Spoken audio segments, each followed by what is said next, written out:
Hello students, हम लोग physics का इलेक्ट्रिसिटी चैप्टर पढ़ रहे हैं और इलेक्ट्रिसिटी चैप्टर में हमने रेजिस्टेंस, स्पेसिफिक रेजिस्टेंस, ये टर्म्स समझ ली थी। ठीक है, तो आज की क्लास में हमको क्या नया जानना है देखिएगा। आज की क्लास में हम नया टॉपिक स्टार्ट करने से पहले सबसे पहले सिंबल्स जानेंगे जो आपको इलेक्ट्रिसिटी चैप्टर में सर्किट्स बनाने के लिए बार बार काम में लेने पड़ते हैं। ठीक है, तो हम सिंबल्स से शुरुआत करते हैं, देखिएगा ध्यान से। सिंबल्स में हम शुरुआत करेंगे सबसे पहले फर्स्ट नंबर पे जो सिंबल हम बनाने जा रहे हैं, this is the symbol of a cell. Cell आपका देखा हुआ है, सेल का सिंबल मैं आपको पहले भी समझा चुकी हूं पर दोबारा समझाऊंगी, सुनिएगा ध्यान से। सेल आपके घरों में आप टॉय में, अलार्म क्लॉक में, किसी भी टाइप की क्लॉक में काम में लेते हैं और इस सेल के दो टर्मिनल होते हैं, आपने देखा है। एक एंड पर पॉजिटिव टर्मिनल और दूसरे एंड पर माइनस साइन के साथ में नेगेटिव टर्मिनल बना हुआ होता है। तो जो सेल होता है, ये देखिए मैंने बनाया सेल, ये सेल का सिंबल है। दो लाइंस आपको बनानी होती है, ये बड़ी लाइन और ये छोटी लाइन। ये जो बड़ी लाइन है ये सेल के पॉजिटिव टर्मिनल को डिनोट करती है और ये जो छोटी लाइन है ये सेल के नेगेटिव टर्मिनल को डिनोट करती है। राइट, आगे देखिएगा। सेकेंड जो सिंबल हमको बनाना है, this is the symbol of a battery. किसका सिंबल बनाएंगे हम? बैटरी का सिंबल बनाएंगे। बैटरी क्या होता है? Battery is a group of cell. This is a group of cell.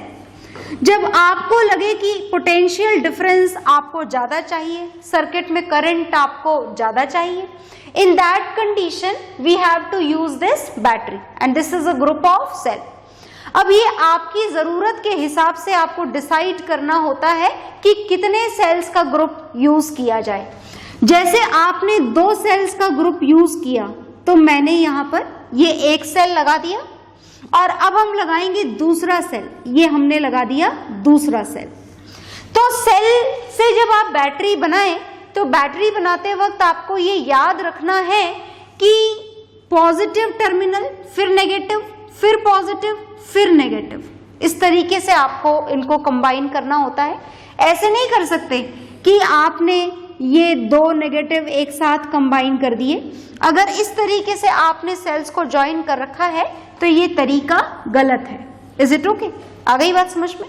तो हमें इस ऑर्डर में पॉजिटिव नेगेटिव, इस ऑर्डर में हमको सेल्स को कनेक्ट करना होता है। राइट, तो ये हमने सिंबल बनाया, बैटरी का सिंबल बनाया। और सिंबल्स देखिएगा।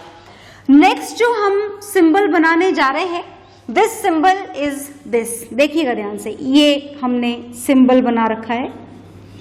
ये जो सिंबल है, ये सिंबल किसका सिंबल है? ये सिंबल है रेजिस्टेंस का, फिक्स्ड रेजिस्टेंस का। अब फिक्स्ड रेजिस्टेंस का मतलब समझते हैं आप?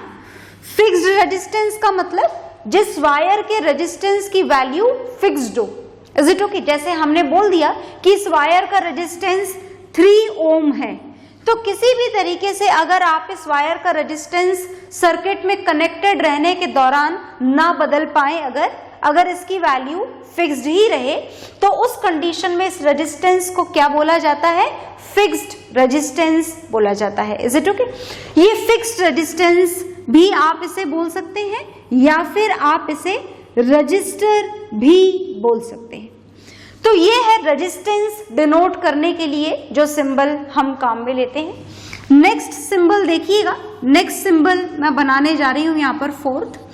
तो जैसा कि मैंने आपको बताया कि फिक्स्ड रेजिस्टेंस है जिसकी वैल्यू फिक्स्ड रहती हो, तो इसका मतलब कि वेरिएशन का भी कोई ना कोई चांस होगा।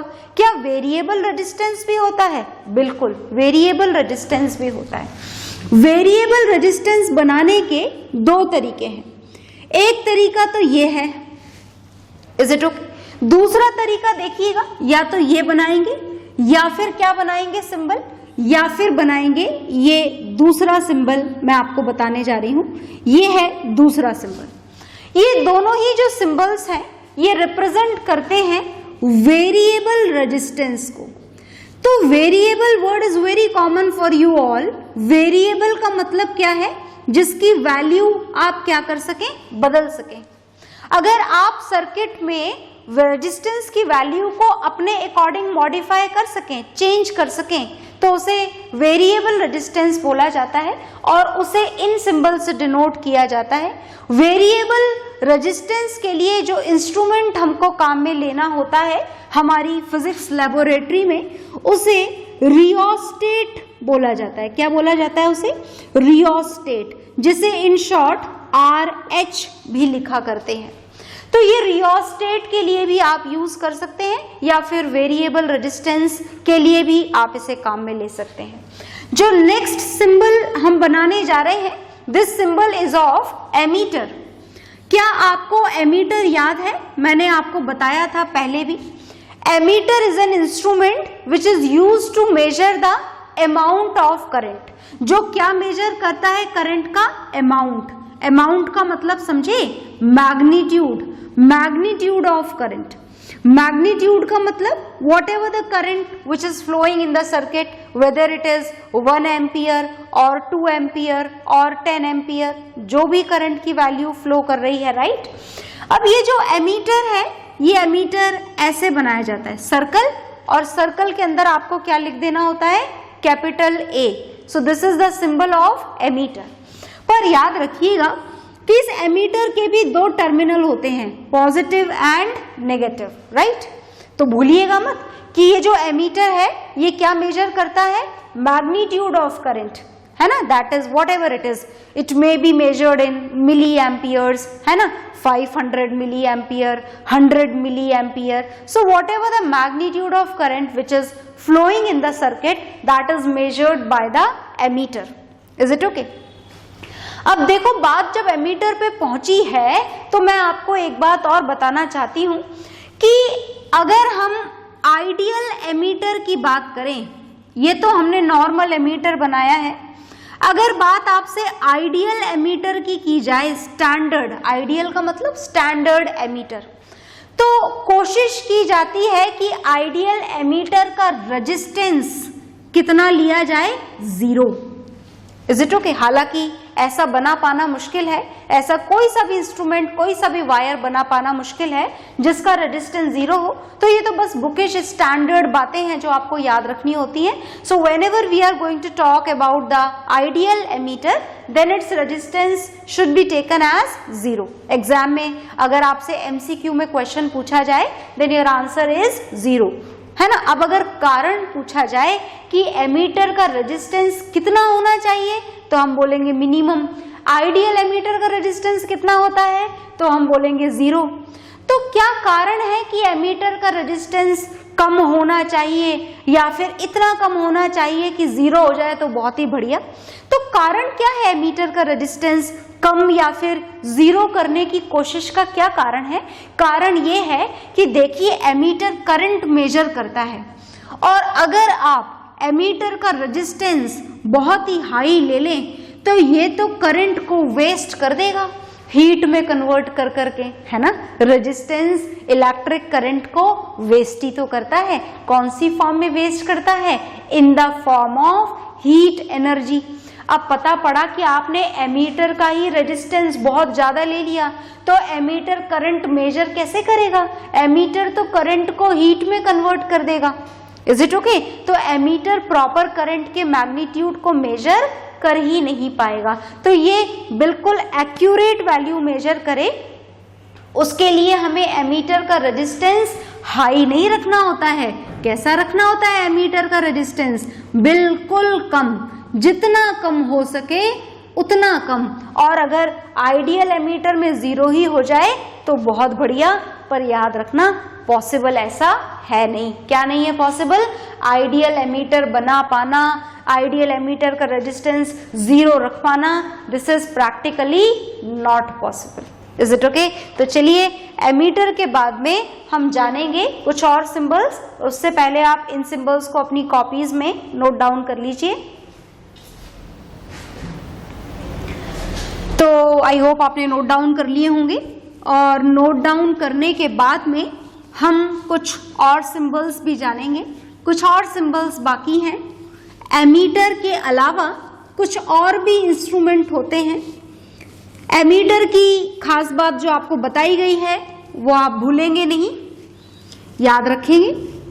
और कुछ और इंस्ट्रूमेंट जो हमको जानने हैं इस चैप्टर में, काम में लेने हैं, वो देखिएगा।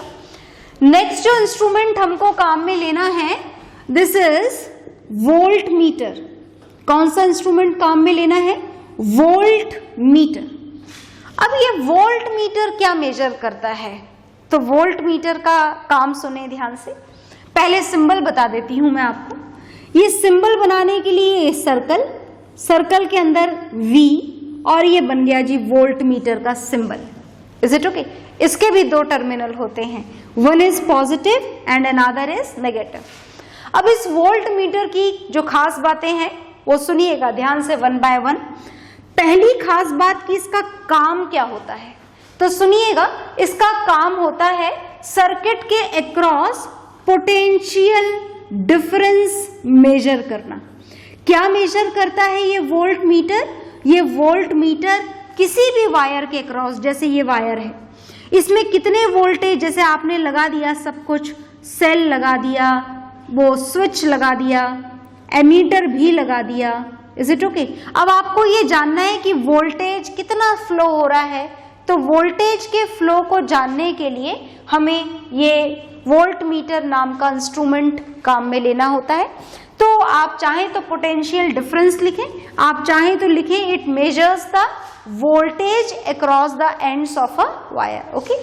और दूसरी खास बात यह है कि वोल्ट मीटर में भी अगर आइडियलिज्म की बात की जाए, आइडियल वोल्ट मीटर की बात की जाए, तो आइडियल वोल्ट मीटर का रेजिस्टेंस कितना होना चाहिए? जितना ज्यादा आप बना सकें, infinite. This is the resistance of ideal voltmeter, infinite, and I hope you know the symbol of infinite.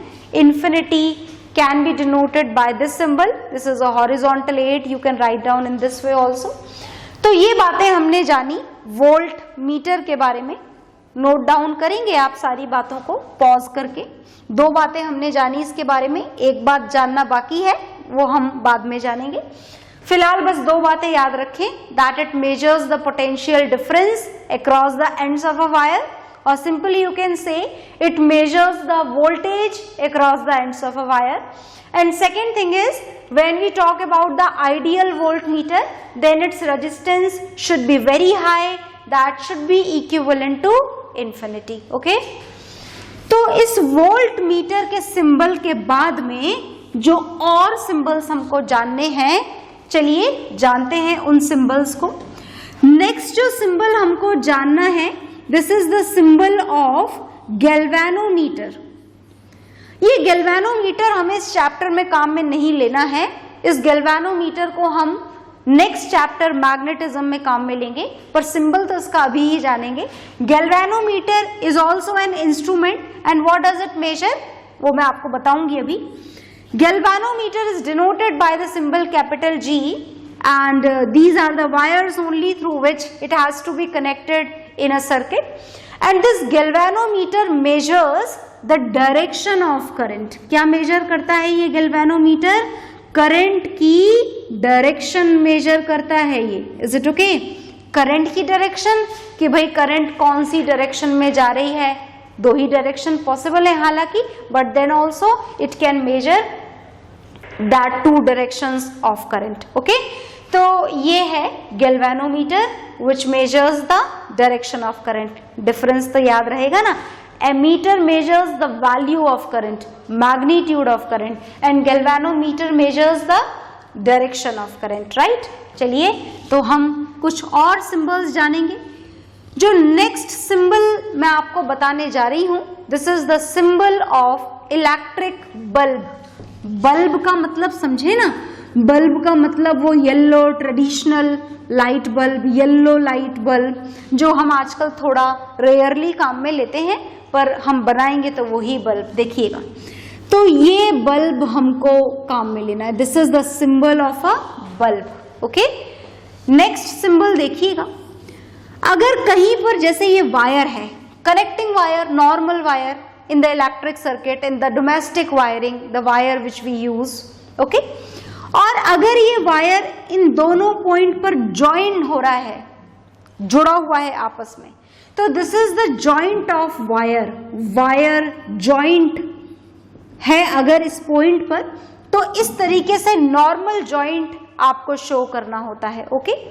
और अगर दो वायर क्रॉस तो हो रहे हैं पर आपस में जुड़े हुए नहीं हैं, है ना, at this point these two wires are not at all connected, is it okay.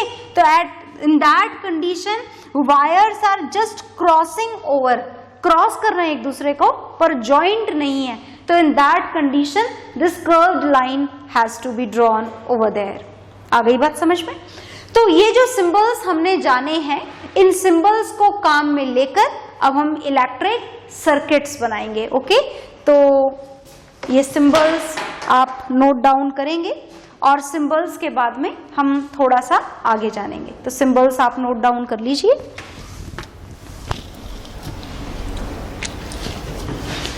तो आई होप आपने नोट डाउन कर लिए होंगे सिंबल्स। सिंबल्स के बाद में आज हम एक बहुत इंपॉर्टेंट टॉपिक स्टार्ट करेंगे। This is very very important, बहुत ही इंपॉर्टेंट पार्ट है ये इलेक्ट्रिसिटी चैप्टर का। सुनिएगा ध्यान से। हमने 9th क्लास में बड़े सारे डेरिवेशंस पढ़े थे, है ना, याद है आपको? Derivation of equation of motion, a derivation which is done for the conservation of momentum, a lot of derivations was there।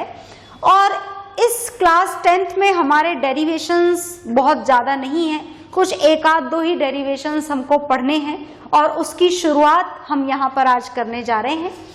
तो यहाँ पर हमको क्या करना है, आज की क्लास में हमको कॉम्बिनेशंस पढ़ने हैं। किसके कॉम्बिनेशंस पढ़ने हैं? हम कॉम्बिनेशन पढ़ेंगे, combination of resistors. Resistance wire को हम कनेक्ट करेंगे और रजिस्टर्स को कनेक्ट करने के दो टाइप के कॉम्बिनेशन आपको देखने हैं। One is series combination of resistors. ध्यान से देखिएगा, जो फर्स्ट हम शुरू करने जा रहे हैं दिस इज सीरीज कॉम्बिनेशन। और किसका सीरीज कॉम्बिनेशन आप पढ़ने जा रहे हैं? आप पढ़ने जा रहे हैं सीरीज कॉम्बिनेशन ऑफ रजिस्टर्स। तो आपको रजिस्टर्स के दो कॉम्बिनेशन पढ़ने हैं, एक तो series combination and another is parallel combination of resistors. तो पैरेलल वाला हम बाद में देखेंगे, फिलहाल हम देखने जा रहे हैं सीरीज कॉम्बिनेशन। किसको कंबाइन करना है? हमको रजिस्टर्स को कंबाइन करना है। किसको कंबाइन करना है? रजिस्टर्स को। रजिस्टर्स का सिंबल याद है ना, अभी अभी पढ़ा था हमने। तो देखो, ये हमने लिया एक रजिस्टर, ये हमने लिया दूसरा रजिस्टर और ये हमने लिया तीसरा रजिस्टर। क्या हम 3 से ज्यादा भी ले सकते हैं? बिल्कुल, आप 4, 5, 8, 10, 15, 20 जितने मर्जी हो उतने लीजिए। क्या हम 3 से कम भी ले सकते हैं? 3 से कम का मतलब 2 लिए जा सकते हैं और 2 से कम तो आप ले नहीं सकते, क्योंकि फिर कंबाइन कैसे करोगे? कॉम्बिनेशन के लिए कम से कम 2 तो होने ही चाहिए। तो मैं यहाँ पर 3 बता रही हूँ। हो सकता है एग्जाम में आपसे 2 का कॉम्बिनेशन पूछा जाए तो 2 बना दीजिएगा, 4 का पूछा जाए तो 4 बना दीजिएगा। डेरिवेशन का जो कॉन्सेप्ट है दैट विल रिमेन सेम, वो चेंज नहीं होगा। तो हमें इन 3 वायर को क्या करना है? कंबाइन करना है। और कंबाइन करने के लिए मेथड इन्होंने हमको समझा रखा है। क्या है नाम कॉम्बिनेशन का? Series combination. तो सीरीज कॉम्बिनेशन कैसे किया जाए? पहली बात तो ये है, series combination is very simple. अगर एक रजिस्टर के एंड से दूसरा रजिस्टर और उसके एंड से तीसरा रजिस्टर जोड़ दिया जाए तो this type of combination is known as series combination. अब मैंने आपको क्या बोला कि एक रजिस्टर के एंड से दूसरा और दूसरे के एंड से तीसरा आपको जोड़ देना है। तो भाई जब 3 को एक दूसरे के एंड से ही जोड़ना है तो ऐसे एक लाइन में ही जोड़ा जाए जरूरी है क्या? नहीं, बिल्कुल भी नहीं। आप चाहो तो एक को इधर जोड़ो, इसके एंड से दूसरा इधर जोड़ो और इसके एंड से तीसरा इधर जोड़ो। क्या अगर इस तरीके से जोड़ा जाए तो भी सीरीज ही कहलाएगा? यस, तो भी सीरीज ही कहलाएगा। सीरीज का मतलब सिर्फ एक ही है, when the end of first resistor is connected with the end of another register. तीनों लाइन में जुड़े हुए होने चाहिए, कोई ब्रांच नहीं बनी हुई होनी चाहिए। ओके, तो चाहे तो आप ऐसे जोड़ें, चाहे तो आप ऐसे जोड़ें, चाहे तो आप कैसे भी जोड़ें, ऐसे भी जोड़ सकते हैं। देखना, ये एक रजिस्टर, इसके एंड से दूसरा रजिस्टर और ये इसके एंड से तीसरा रजिस्टर, तीनों एक दूसरे के एंड से कनेक्टेड है बिल्कुल लाइन में। यस, तो this is also known as series combination. ये भी सीरीज, ये भी सीरीज और ये भी सीरीज। ओके, तो सीरीज कॉम्बिनेशन का मतलब आपको समझ में आ गया होगा, और अगर नहीं भी आया है तो भी आ जाएगा, क्योंकि हमको पूरे चैप्टर में बार बार इसके बहुत सारे क्वेश्चंस करने हैं, तो डेफिनेटली आपको समझ में आ जाएगा। देखिएगा, फिलहाल मैं बिल्कुल स्ट्रेट लाइन वाला कॉम्बिनेशन काम में लेने जा रही हूं, तो देखिए ध्यान से। स्ट्रेट लाइन कॉम्बिनेशन हम काम में ले रहे हैं, तो हमने 3 रजिस्टर्स यहाँ पर लिए हैं और तीनों रजिस्टर्स के साथ में करंट का फ्लो तो हमें करवाना ही पड़ेगा। तो करंट के फ्लो के लिए आपको याद है ना क्या करना पड़ेगा? हमको एक बैटरी लगानी पड़ेगी। ये बैटरी लगा दी। कितने सेल है इस बैटरी के अंदर? 2 सेल। 3 वाली भी लगा सकते थे, बिल्कुल लगा सकते थे। हमने यहाँ पर 2 सेल वाली बैटरी लगाई है, बहुत ध्यान से सुनिएगा। ओके, और फिर हमने लगाया स्विच। स्विच के सिंबल्स मैं आपको पहले ही समझा चुकी हूँ, तो याद होने चाहिए आपको। ये स्विच हमने लगाया है, और हम अगर करंट भी मेजर करना चाहें तो करंट मेजर करने के लिए आप क्या लगा देंगे? एमीटर। क्या लगाएंगे करंट मेजर करने के लिए? एमीटर। एमीटर के 2 टर्मिनल होते हैं, याद है ना, पॉजिटिव एंड नेगेटिव। तो कोई तरीका है इसको कनेक्ट करने का? यस, इसका पॉजिटिव टर्मिनल आपकी बैटरी के पॉजिटिव टर्मिनल से कनेक्टेड होना चाहिए, और नेगेटिव टर्मिनल देखो इनडायरेक्टली किससे कनेक्टेड है? With the negative terminal of the battery. तो ये बात आपको ध्यान रखनी है। ये हमने करंट की वैल्यू मेजर करने के लिए लगाया है। ओके, फिलहाल ये जो स्विच है ये ओपन स्विच है, and if open switch is present in a circuit then the circuit is known as open circuit, and in this condition the switch is off, no current is flowing. Okay, पर हम off switch के साथ में तो क्या कर सकते हैं?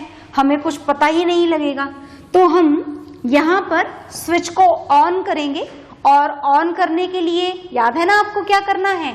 डॉट लगा देना है, और डॉट लगाने का मतलब switch is closed, and when closed switch is present in a circuit then the circuit is known as closed circuit, और क्लोज्ड सर्किट को ही कंप्लीट सर्किट बोला जाता है। ओके, तो ये हमने बना दिया हमारा सर्किट, और अब कुछ बेसिक इंफॉर्मेशन हम इसमें जानने जा रहे हैं। देखिएगा, हमने ये 3 रेजिस्टेंसेस लिए हैं जिनकी वैल्यू कैसी है? फिक्स्ड है, सिंबल ही फिक्स्ड रेजिस्टेंस का है।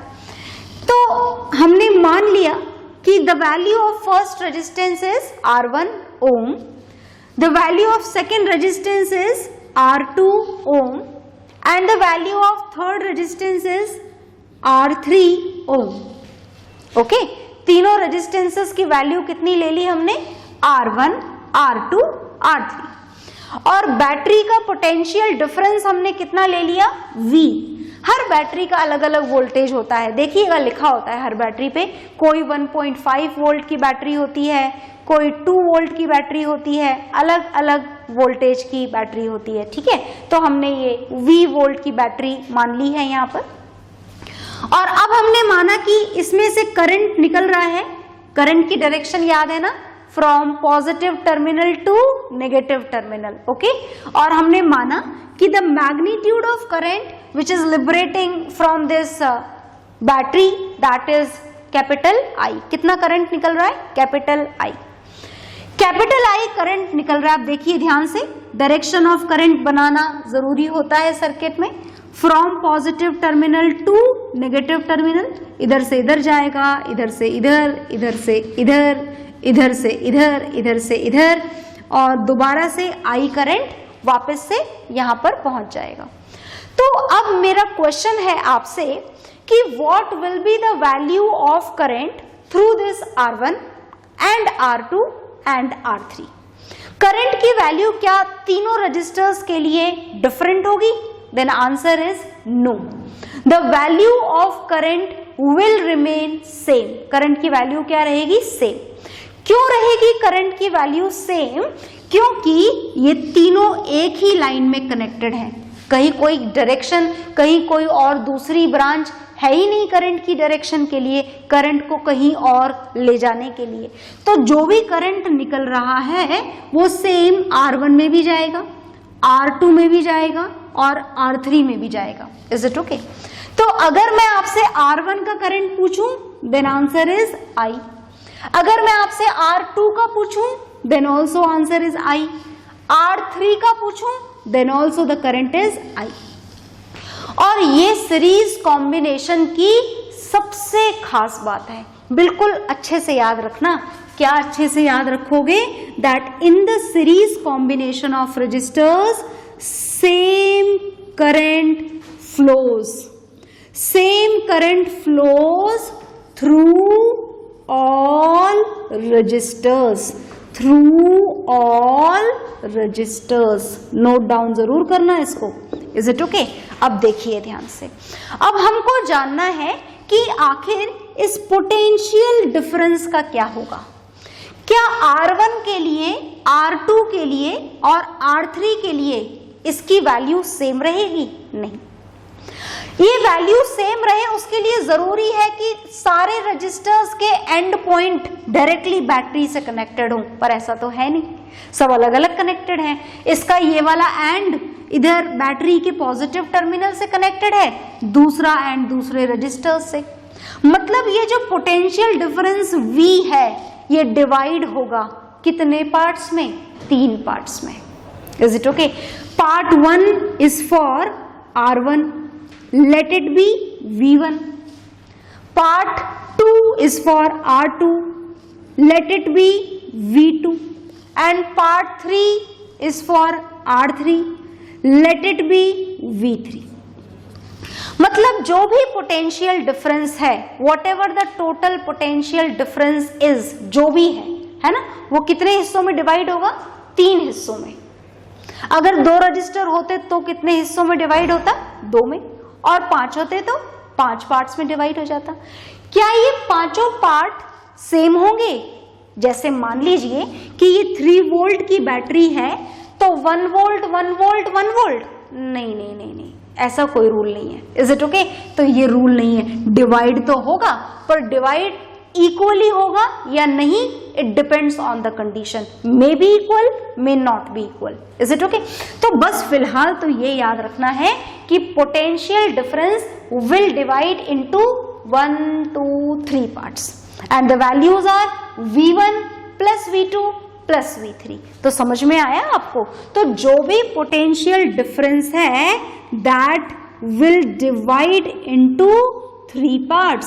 The sum of these potential difference will be equal to the total supplied potential difference. और ये है important equation. तो आप इतना नोट डाउन करेंगे, इसके बाद हम आगे जानेंगे। तो इतना नोट डाउन कर लीजिए।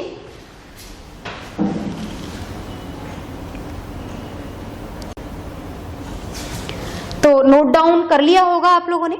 तो 2 खास बातें सीरीज कॉम्बिनेशन की आपको समझ में आ चुकी हैं। पहली बात कि करंट क्या रहेगा? Same.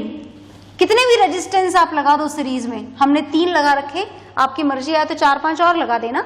The current will flow, whatever the value of current will be there, that will remain same. Okay? और दूसरी खास बात कि जो भी पोटेंशियल डिफरेंस, जितना भी वोल्टेज आपने यहाँ सप्लाई करा है, that voltage will divide into the number of registers. If it is 2 तो V1 plus V2, 3 तो V1 plus V2 plus V3, 5 होते रजिस्टर्स तो 5 हिस्सों में डिवाइड हो जाता, पर ये हिस्से बराबर होंगे या नहीं, it depends on the value of resistors. Okay, तो चलिए अब हम आगे करते हैं और समझते हैं कि हमको करना क्या है, हम क्या करना चाहते हैं इस रजिस्टर के डायग्राम को बना करके। हम करना क्या चाहते हैं, हम ये जानना चाहते हैं कि अगर 3 रजिस्टर्स को इस तरीके से ज्वाइन किया जाए तो इस सर्किट का टोटल रेजिस्टेंस कितना होगा, ये हम जानना चाहते हैं, है ना। And let it be R। हमने सर्किट का टोटल रेजिस्टेंस कितना मान लिया, R। टोटल सर्किट का टोटल पोटेंशियल डिफरेंस कितना है, V। और पूरे सर्किट का टोटल करंट कितना है, I। Is it okay? तो क्या हम ओम्स लॉ वाली इक्वेशन अप्लाई कर दें? कर देते हैं। देखिएगा ध्यान से, हम अप्लाई करने जा रहे हैं Ohm's law. Then according to Ohm's law पूरे सर्किट पे ओम्स लॉ लगा देते हैं। चलिए, तैयार है ना बिल्कुल। V is equal to I into R। And this equation is very important, and whenever we write an important equation, then a number has to be given to it. तो हमने नंबर दे दिया है। Now we are going to apply this Ohm's law to each and every register. First for this, second for this, and third for this. चलिए, तो हम one by one तीनों पे Ohm's law लगाते हैं। Now the Ohm's law is going to be applied for R1 register. देखिएगा, R1 में V की वैल्यू कितनी है, V1। तो V की जगह क्या लिखोगे, V1। I की जगह क्या लिखोगे, I1। No, current is same through all resistors. ये देखिए, यहां से करंट गया और सेम करंट R1 में, सेम करंट R2 में, सेम करंट R3 में भी। तो हम यहां पर क्या लिखेंगे, V1 is equal to I into R1। This is equation number 3। Okay, अब मैं सर्किट डायग्राम यहां से इरेज करने जा रही हूं। अगर अभी तक भी नहीं बनाया है तो पॉज करके बनाइएगा जरूर, ओके, वरना फिर समझ में नहीं आएगा। अच्छा, एग्जाम्स में मेंशन हो या ना हो कि सर्किट डायग्राम बनाना है या नहीं बनाना है, ये सर्किट डायग्राम तो आपको बनाना ही है अगर डेरिवेशन करना है तो, ठीक है। तो नाउ अब हम क्या करने जा रहे हैं, देखिएगा। Now we are going to apply Ohm's law for resistor R2। R1 के लिए हम अप्लाई कर चुके हैं, अब R2 के लिए अप्लाई करेंगे। तो R2 में पोटेंशियल डिफरेंस बना चुके हो ना आप सर्किट डायग्राम, तो देखो उसमें से और ढूंढो कि पोटेंशियल डिफरेंस कितना था R2 का, इट वॉज V2। करंट कितना था, करंट तो सीरीज कॉम्बिनेशन में क्या रहता है, सेम। ओके, तो हमने लिख दिया I। Register is R2 and this is equation number 1, 2, 3 are given, so give this equation number 4 and now we write down this for R3। तो R3 के लिए क्या हो जाएगी इक्वेशन, अब मैंने फटाफट से लिख दी है, आ गई है ना आपको समझ में, बिल्कुल आ गई होगी।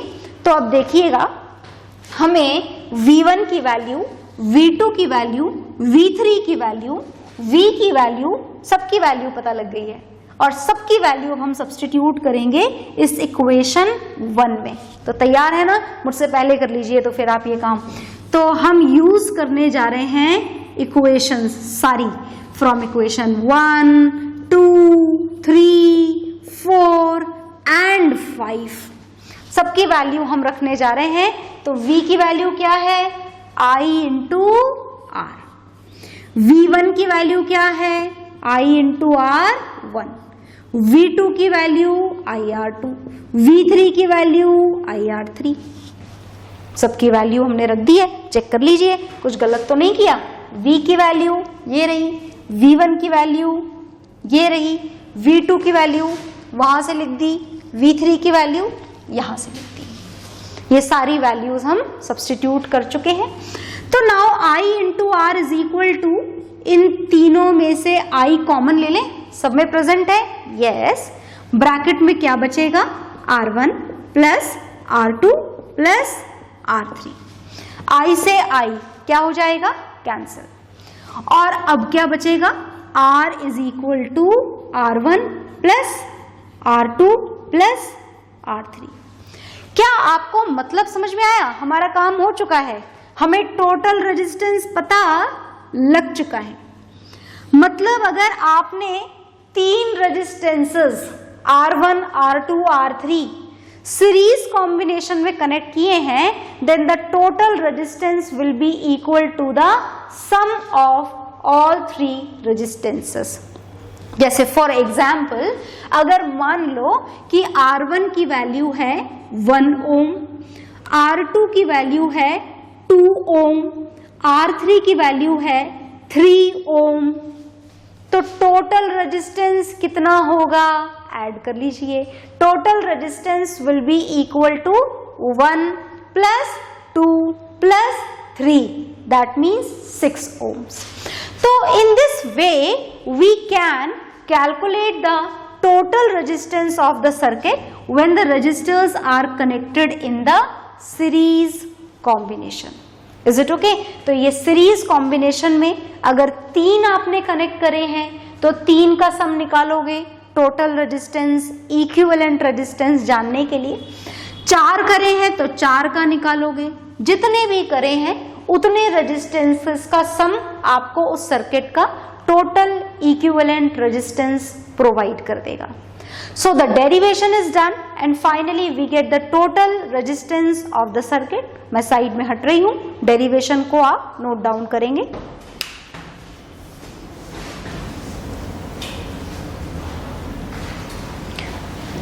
तो आई होप आपने नोट डाउन कर लिया होगा, पॉज करके करेंगे नहीं तो इसे नोट डाउन। और इसके बाद में हमको पढ़ना है रेजिस्टेंसेस का दूसरा combination, that is parallel, that we'll see in the next class. Okay, so bye everyone.